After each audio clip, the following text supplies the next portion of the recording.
Man just charged in deadly White House attack. Liberals are strangely silent. Of course we don't hear anything from the media on all the other crazies that continue to call for violence against the president and his supporters.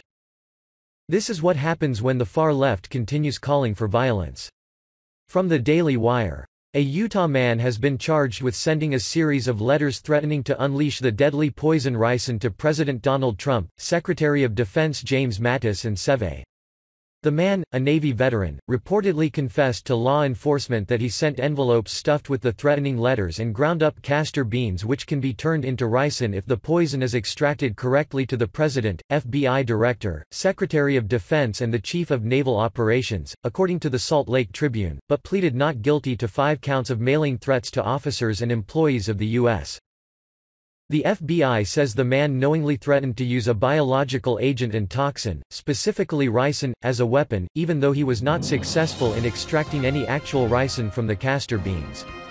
He did confess to purchasing the beans and having sent the letters, according to the FBI's probable cause statement that accompanied the charges.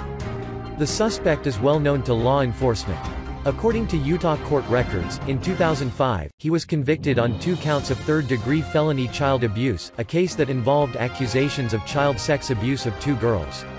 In 2008, he was convicted of attempted aggravated assault.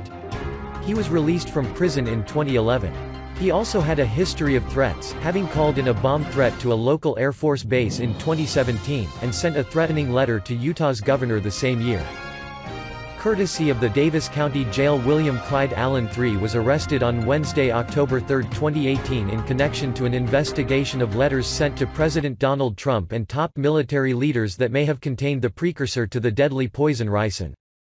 The Salt Lake Tribune says that early reports indicated both the White House and the Pentagon had received letters laced with ricin. The suspected poison was later found to be inert. A mail sorting facility that screens letters destined for the Pentagon intercepted the letters destined for Mattis and the Chief of Naval Operations.